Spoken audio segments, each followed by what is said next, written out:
Have you ever done something and then instantly thought, you know what, I could have tried a little bit more, or I could have done a little bit better? Well, talking from my knowledge and experience from my recruitment agency, there's 7 times where that happened to me and I thought, you know what, I should have done this differently. And in some cases, I did go ahead and do it differently and it worked out quite well. And I'm going to share those 7 stories with you so you don't have to go through it yourself. In case you're new here, my name is Mohammed Adris, and on this channel I talk about everything that's worked for me in relation to Islam, family and business. So diving into the first one, if you've ever looked at someone else or their business or something that they're doing and you're thinking, you know what, I'm doing this in the exact same way, but I'm not getting the same result. And you begin to question yourself, your confidence, your ability, and you're wondering, is this for me? Should I be doing this? Should I not be doing this? Then you have to remember one thing. If it's worked for that person, there's no reason why it wouldn't work for you. And that is my first lesson, which is when you come across something new and you think it could give you a result, especially if you can see someone else achieving a result that you want from that same activity, then go and give it a go. Try it, test as many times as you possibly can. If it still doesn't work, go and get advice from somebody who has experience testing this, and then try again and keep trying, because what you don't want to be is that person who goes to the gym once and then quits straight away because they didn't see any results. Like, you have to try and you have to try again and you have to try again, and failing at the thing that you're trying to do is just part of the process of getting it right at the end. And certainly in the case of recruitment, you only need 1 or 2 deals to come through for the investment and the cash that you're putting into this project and the time and every other resource for those 2 deals to come through, and then that's it. It's now a profitable project and you're going to want to do it again. Analogizing that instance to maybe a new diet that you might have tried, and you tried this diet and it gives you really good results really quickly, and you think, you know what, I'm going to do this again. And it's the results that give you the motivation to continue trying again. So why not fail as many times as you possibly can? Not making failure the goal, but the mistakes that you make along the way are the stepping stone in you getting your result. And that is the first lesson, that if you see something working, it can work for you. So try it, test it, and if it doesn't work the first time, it just means that you haven't done it the best way. And maybe you need some expert opinion, and maybe you just need to do it more times before you figure out how to make it work. So try new things, test new things, test them again, and test them again until they do work, because if it's working for someone else, it will work for you. So moving on to number 2, have you ever questioned yourself whether you have enough money to get the thing done? So you found this new thing that you want to try, and you're conscious that, am I just getting shiny object syndrome, or is it genuinely a good thing for me to try? But you're a little bit nervous because you don't understand the ROI, you can't figure out how it's going to work for you, and because you can't think it through about how it's going to work for you, you just tell yourself, you know what, I haven't got enough money. And it's not that you don't have enough money, it's just you don't have enough money that you can confidently put into the thing to turn it around and make it work. So the issue of you telling yourself you're broke or you don't have enough money to do something, it's just a lie that we tell ourselves. It just means that we haven't understood what we're investing in and the return that we're going to get. Because if you understand the return that you're going to get, then it's irrelevant. You'll raise the money if you have to.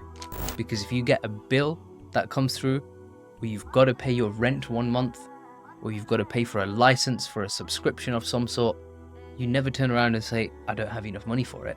And for the most of us, certainly for myself, I started my recruitment agency working from my kitchen table. And I was in debt at the same time, and it was as broke as I could possibly be. On reflection, I've literally experienced the worst case scenario that it could possibly get to, where I borrowed my wife's laptop to start a business and only had enough runway, given the amount of money that I had in the bank, to last me 6 weeks. So if you're like me and you started at a kitchen table or working from home just to get the business off the ground, if you've gone past that point, then you've already experienced your worst case scenario. It can't get any worse than that. So if you feel like you don't have enough money to get something done that you really want to try or you really want to experiment with, just tell yourself. It's a lie that you're telling yourself. You do have the money, you're just not convinced of the ROI. Because if someone comes to you tomorrow with a brand new Ferrari, completely legit, with receipts, no issues whatsoever. And you could, in theory, take it back to the garage and get a full refund, and they're offering it to you for $5,000 or pounds. Even if you don't have that money in the bank, you're going to go raise that money because you know you can take it back the next day and get a 20x ROI on your investment. And that's only because you know what you're going to get in terms of ROI by putting that cash in. So when you're confident in your ability and you're confident in how it works, you go through with the investment with more assertiveness. Whereas when you lack confidence in how the thing is going to work, then you just tell yourself, I'm broke, I haven't got money for this. And it's the same reason when people say they don't have time for something. Like, nobody is so busy that they don't have time to eat, or don't have time to go to the toilet, don't have time to plug in their phone on charge before they go to sleep, or have a sip of water. Like, these things are important, you have to do them. So the excuse of not enough money or not enough time is just a made up excuse in your head. You do have the time, you do have the money, you lack priorities and you lack confidence. And that's certainly the case for me. And it's something that I came to realize, that in most cases when you feel like you can't afford something, there's always a workaround. It just takes a little bit more thought, a little bit more questioning, a little bit more understanding, so you can understand what you're about to do. And when you understand what you're about to do, it improves your confidence. And only once you've gone through it the first time, you gain that confidence and you know exactly what to do. So now you can confidently go and do it again. So just imagine explaining a recruitment business to somebody who doesn't work in recruitment and asking them for a loan. It's going to be really difficult to explain. Like, I'm going to call all of these people who might be looking for a job, and one or two of them are going to look for a job, and I'm going to send their CV to a hiring manager who wants to hire them, and then I'm going to charge somewhere between £5,000 and £10,000 for them to get this done. I just need to make 200 or 300 phone calls for this to happen. Can you loan me £5,000 so I can buy a laptop and get this job done? I'll pay you back in 30 or 60 days.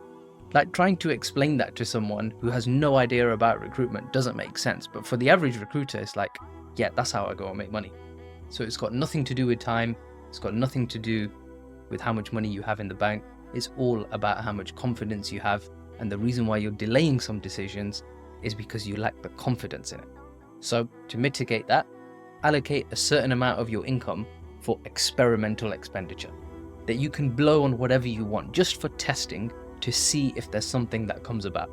And the second, and possibly the most important, try and understand what you're buying into in as much detail as you possibly can. Because if you can understand the process and you get a mapped out plan and a journey, a step-by-step process, then you're not lacking confidence either anymore. The only thing you're lacking is experience.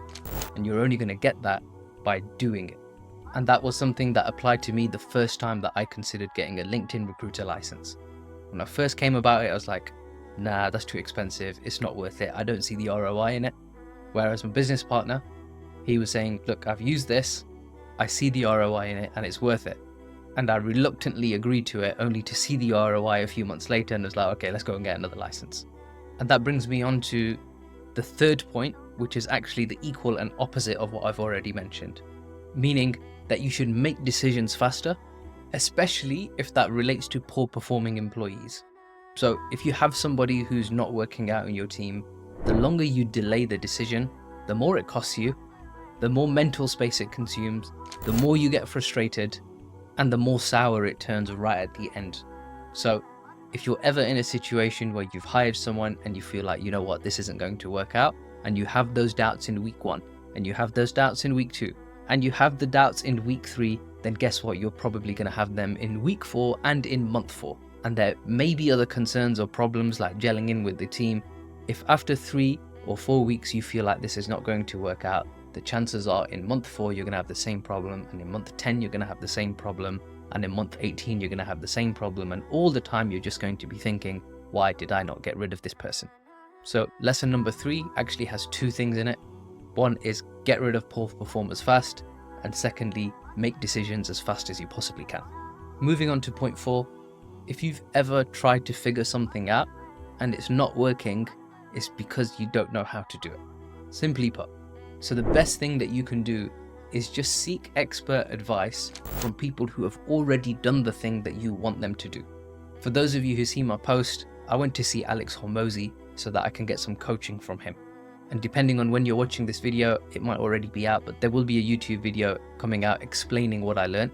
And besides Hormozy, in the last 12 months, I've spent just over 50 grand paying coaches. And in some case, these coaches are younger than me, like 10 years younger than me, but they've achieved something and figured something out that I haven't been able to. And I've paid them, and now I've learned how to do it. In a couple of cases, I decided not to implement it because I realized I didn't want to do it, but I got the information that I wanted. And for the things that I did implement, I got the result that I wanted as well. So I have an experimental fund. If there's something that I want to learn, I go and seek expert advice and expert opinions from people who have already done the thing that I want to do. And whatever they say, I just copy them, word for word. Even if they have spelling mistakes in what they're doing, just copy them. Because however they've done it, they've made it work. So just do that to begin with. You can make all the fine tweaks and improvements a little bit later. And the fifth lesson, this is something relating to employees. And in almost 10 years, I've only ever seen one resignation letter. I mean, there've been plenty of other hires and fires, but the fires have always been instigated by us. But also on reflection, it made me really appreciate and value the good team members that we do have. And this is something that I've begun to practice more and more, and that is showing the employees that are good at what they do, showing them that you appreciate their work. And how do you do that? Very simple. Say well done. Send them a message to say, I really appreciate this. Send them a message to say you did a fantastic job there. Buy them a small gift. Take them out for a meal. And these really small gestures of appreciation go such a long way. And that's exactly what lesson number 5 is, that for good employees, make sure they know that you appreciate all the good work that they do, and make it very clear to them that you appreciate it. Moving on to the lesson 6, and this also connects with employees. And if you've ever hired someone, maybe not for your own business or even for any kind of business or service that you've paid for, and you've explained to them, this is how I want it to be done, and then they just come and do something completely different, then you have to take part responsibility for it. One is the reason why they haven't done it properly is because 1, you might not have explained it well enough, and number 2, you didn't make it clear that there is no deviation permitted from what I have explained to you. And that's what makes lesson 6, which is when you explain something, also explain that no deviation from this step-by-step process is permitted. This is exactly how we do it. And the only reason why we will change that is if you come forward to us and say, this is not working. I've tested this and this works really well. It's a better process compared to that one. Now we're going to do this. And a simple example of that is sometimes when you call someone, they might not pick up straight away. But if you send them a text message and say, hey, can I call you in 5 minutes? More people pick up the phone. So as a standardized process, when you're working with someone, especially if it's the first time you're going to call either a client or a candidate, send them a message just to say, hey, can I call you in 5 minutes? They might say no, give me a call a little bit later. But at least you have a commitment and a time where they're going to call you, you're going to talk to them, or vice versa, and you're more likely to have that conversation on time. But until you find a new process that is better than the old one, make sure you explain it clearly and do not permit any kind of deviation from what you've explained. And moving on to the 7th and the last lesson, and you'll experience this as you're growing, or if you haven't already grown a team, you'll encounter this one day. And that is that sometimes you might come in and the mood of the team isn't quite there. Like you can tell that their energy levels are a bit low, and it's because there's a concern that they have, and maybe they've all spoken about it. And now you've walked in, everyone's quiet because they're upset. And when that happens, you have to understand that you've already had signals and you've probably missed them.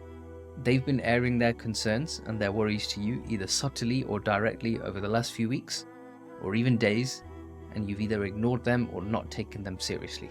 So when the demeanor of the team is low, look at yourself and pay attention to what people might have said, what your team are saying to you, and what feedback you've had.